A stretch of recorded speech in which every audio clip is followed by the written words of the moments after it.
Mas não é aqui o lugar para aprofundar esses aspectos. Limite minha pergunta, como ela é formulada por João Paulo II na Eclésia na América: como fazer o encontro com Cristo hoje, no tempo da igreja? E ele responde, o Papa diz que este lugar para encontrá-lo é a própria igreja. É ali que podemos encontrar o Senhor hoje. É na igreja que os homens podem ser conduzidos ao encontro transformador com o Senhor e se tornarem seus discípulos.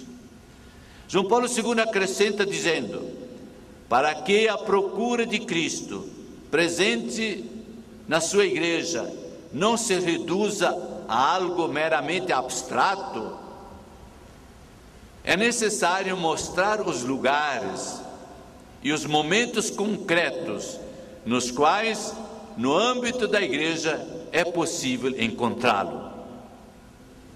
E então o Papa assinala 2 lugares prioritários em que se pode fazer hoje, no âmbito da igreja, um encontro pessoal e comunitário com Jesus Cristo vivo. E são esses 2 lugares: a Palavra de Deus e a Eucaristia. A Palavra de Deus, de fato, ela está na origem do processo de conversão.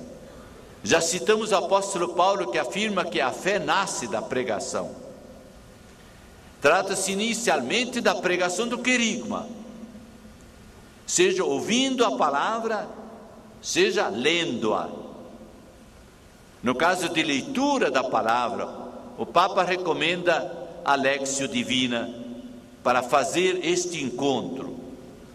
Ou seja, ele diz, a Lectio, a Sagrada Escritura, lida à luz da tradição dos padres da igreja e do magistério e aprofundada através da meditação e da oração. Assim o Papa define a Lectio Divina. Evidentemente, tratando-se de fazer um encontro com a pessoa de Jesus Cristo, o Papa recomenda a leitura dos Evangelhos. É mais facilmente porque os Evangelhos tratam diretamente de Jesus. É claro que as outras páginas da Bíblia também nos conduzem a Deus e a Jesus Cristo finalmente. Mas os Evangelhos é mais direto.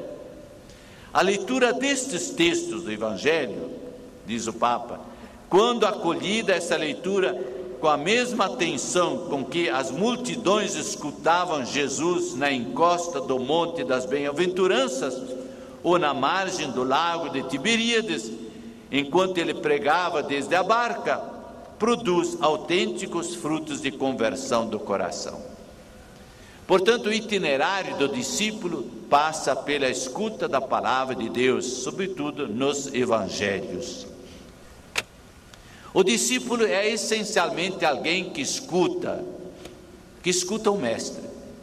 Ouvir o Mestre, corre a estrada do seguimento de Jesus, deve sempre de novo refazer este caminho e reencontrar o Mestre para aprofundar e fortalecer a sua vontade de seguir o Senhor incondicionalmente para onde quer que o conduza, ainda que seja para a cruz.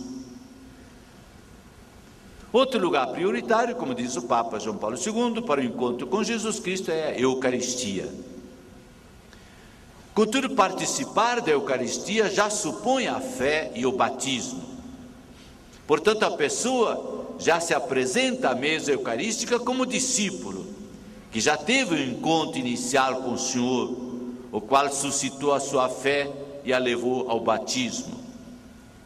Mas visto que geralmente o batismo é conferido a crianças pequenas, esse encontro pessoal com Cristo deverá acontecer num outro momento futuro de sua vida, dado que como criança, enquanto sem uso da razão, ainda é incapaz de fazê-lo.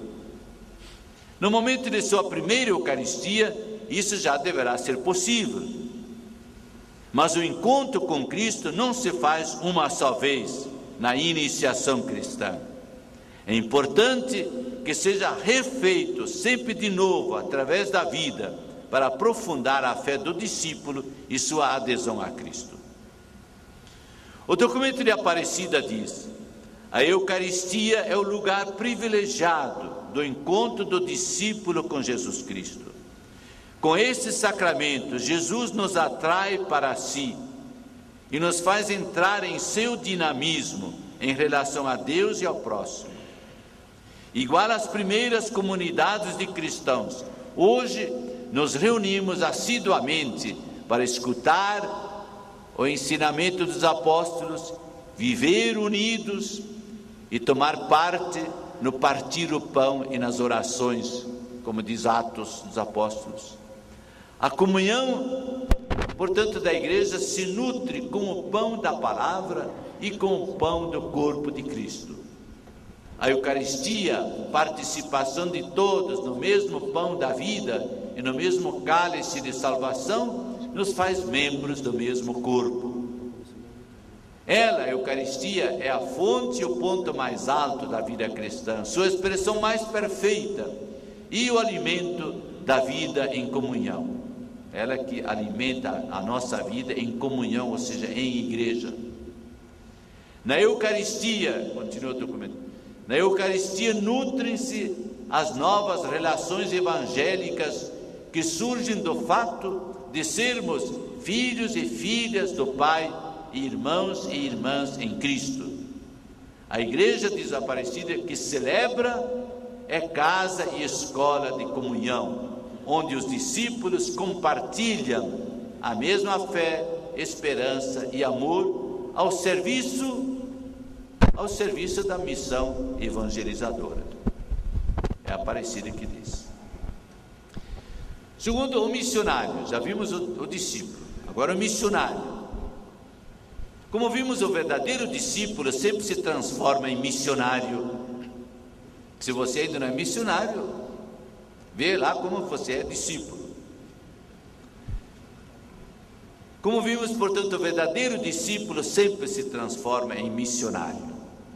Isso ocorreu com os primeiros discípulos de Jesus e continua ocorrendo através dos séculos de vida da igreja. Na Eclésia e na América, João Paulo II escreve, cito: o encontro com o Senhor gera uma profunda transformação em todos aqueles que não se fecham a Ele. O primeiro impulso que nasce dessa transformação é comunicar aos outros a riqueza descoberta neste encontro. De fato, quem realmente se tornou discípulo, tendo feito a experiência transformante do encontro com o Senhor, sente-se impelido a anunciar aos outros a boa notícia do que ouviu e experimentou. E isso é a evangelização, a boa notícia. O apóstolo Paulo escreve com alegria, diz: eu já fui alcançado por Cristo Jesus. A mim sempre me impressiona esse texto. Ele não diz eu já alcancei Jesus Cristo, não diz ele eu já fui alcançado por Jesus Cristo.